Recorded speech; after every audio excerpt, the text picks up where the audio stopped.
The fifth space. राष्ट्रीय महिला आयोग की इस अत्यंत महत्वपूर्ण पहल से जुड़ना mount Abu group of schools के लिए गौरव और उत्तरदायित्व का विषय है। न्याय, समानता, गरिमा और सशक्तिकरण हो, वहां ह्यूमन डिग्निटी और इंस्टीट्यूशनल ट्रस्ट पर संवाद का एक अपना विशेष महत्व है। बस अभी नाम मेरे लिया आपका, बस अभी नाम मेरे लिया आपका, स्वागतम स्वागतम स्वागतम आपका, स्वागतम स्वागतम स्वागतम आपका।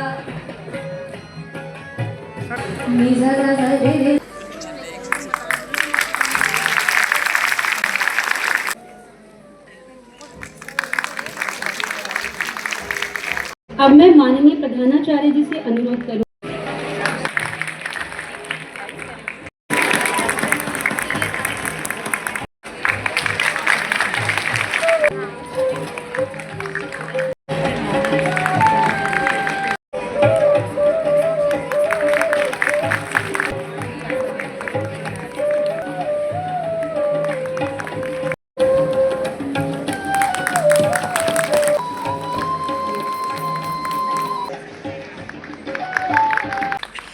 यह पुस्तिका हमारे ज्ञानवर्धन में अत्यंत सहायक सिद्ध होगी। मैं डॉक्टर आंबेडकर जी को मेरे विनम्र श्रद्धा सुमन अर्पित करती हूँ। आज हम सबके लिए बहुत खुशी की बात है कि राष्ट्रीय महिला आयोग, उन्हीं के साथ साथ माउंट आबू पब्लिक स्कूल और doctor Baba Saheb Ambedkar international centre, इन तीनों के संयुक्त विद्यमान से आज जो यहाँ पर कार्यक्रम हो रहा है, द फिफ्थ प्लेस, इसके लिए इस मंच पर उपस्थित आदरणीय डॉक्टर वीरेंद्र कुमार जी, भारत सरकार के माननीय सामाजिक न्याय एवं अधिकारिता मंत्री, उन्हीं के साथ साथ इस मंच पर उपस्थित डॉक्टर संजीव शर्मा, सदस्य सचिव NCPCR, और जिन्होंने इस कार्यक्रम करने के लिए, मेरे मन में तो कल्पना थी, पर प्रत्यक्ष साकार करने के लिए बहुत मेहनत करी और दिल से इस कार्यक्रम के लिए जुड़ गई, ऐसी डॉक्टर ज्योति अरोड़ा, जो कि प्रधानाचार्य माउंट आबू पब्लिक स्कूल की है।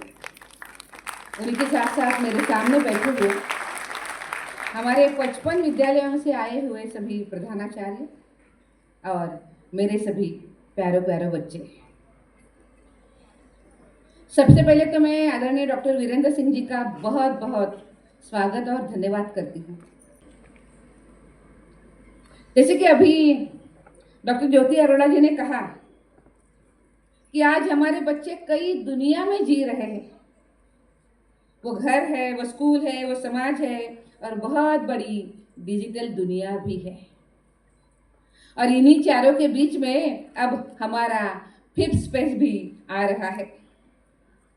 मैं आपको ये भी कहूँगी कि आज हम जब बात करते हैं कि हमें टेक्नोलॉजी के साथ चलना है, तो जैसे टेक्नोलॉजी के साथ चलना है तो उसके साथ रिस्पॉन्सिबिलिटी आती है।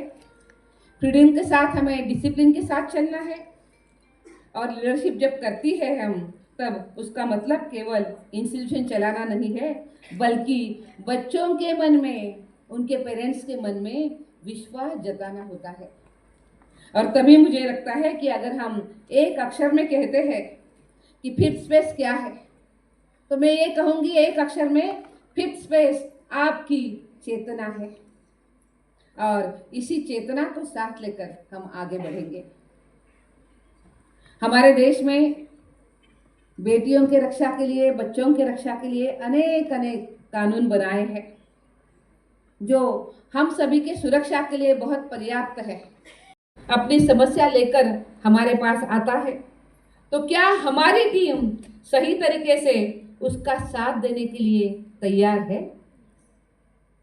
और मेरा तीसरा सवाल है, अगले 100 दिनों में हम ऐसा कौन सा एक बदलाव करेंगे जिससे हमारे बच्चों की सेफ्टी, डिग्निटी और उसी के साथ साथ हमारे बच्चों की सेफ्टी, डिग्निटी और वेल बीइंग बहुत बेहतर तरीके से हो जाए। अगर हम इन 3 सवालों के जवाब खोज लें तो ये कार्यक्रम केवल एक कार्यक्रम नहीं रहेगा, ये एक कमिटमेंट बन जाएगा। मैं चाहूंगी पहली कमिटमेंट है सेफ्टी, हमारे बच्चे सुरक्षित हो। दूसरी कमिटमेंट है रिस्पेक्ट, हर व्यक्ति का सम्मान हो। तीसरी कमिटमेंट है वेल बीइंग, बच्चे केवल पढ़े नहीं, स्वस्थ और खुश भी रहे।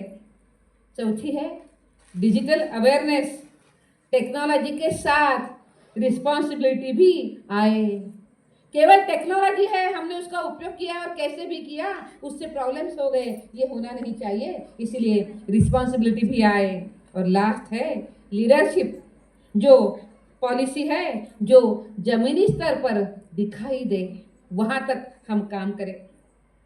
इंस्टीट्यूट्स बनाए जहाँ प्रोटेक्शन केवल पॉलिसी न हो, डिग्निटी केवल स्लोगन न हो, इक्वालिटी केवल प्रोग्राम न हो और टेक्नोलॉजी इथिक्स से अलग न हो।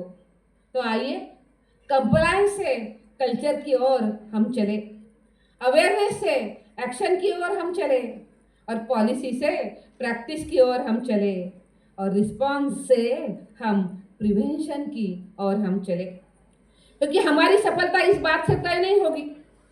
को पूरा करूंगी कि किताबों से अब हमें आगे बढ़ना है, किताबों से अब आगे बढ़ना है, कुछ सपनों को सच करना है। स्कूल अगर भारत का कल है, स्कूल अगर भारत का कल है, तो यह कल हमें आज गढ़ना है, यह कल हमें आज गढ़ना है। इसी बात को कहते हुए मैं अपने वाणी को विराम देती हूँ। नमस्कार। आज के द फिफ्थ स्पेस कार्यक्रम में हमारे बीच में उपस्थित अभी जिनका बहुत ही प्रेरणादायी, ऊर्जा देने वाला, समाज जीवन के विषयों से जुड़ा हुआ प्रत्यक्ष सरोकार रखने वाला मार्गदर्शन हम सभी ने सुना। राष्ट्रीय महिला आयोग की माननीय अध्यक्ष श्रीमती विजय राहकर जी, राष्ट्रीय बाल संरक्षण आयोग के member secretary doctor Sanjeev Sharma ji और उनके आयोग के सभी यहाँ पर उपस्थित सभी सम्मानीय सदस्यगण, माउंट आबू पब्लिक स्कूल की प्रधानाचार्य डॉक्टर ज्योति अरोड़ा जी, 55 विद्यालयों से आए हुए हमारे सभी युवा साथियों, प्रधानाचार्य, शिक्षकगण और यहाँ पर उपस्थित सभी सम्मानीय अतिथिगण, आज यहाँ पर आप सभी के बीच में उपस्थित होकर मुझे काफी प्रसन्नता का अनुभव हो रहा है। 55 जगह से विद्यार्थी यहाँ पर आए हैं। पहले तो मैं सोच रहा था शायद माउंट आबू विद्यालय का ही कार्यक्रम है, लेकिन जब यहाँ पर आदरणीय डॉक्टर ज्योति अरोड़ा जी ने प्रारंभिक अपने उद्बोधन में जब उन्होंने बताया कि 55 विद्यालयों से विद्यार्थी यहाँ पर आए हैं, उनके टीचर्स भी आए हैं, प्रिंसिपल भी आए हैं, कौन कहता है कि बच्चों में अनुशासन की कमी है? मैंने तो अनुशासन को यहाँ पर प्रत्यक्ष रूप में देखा है कि जब सारे स्थान चेयर्स भर गई तो बच्चे अपने स्वप्रेरणा से आकर सीढ़ियों पर बैठ गए। इससे बड़ा उदाहरण क्या हो सकता है?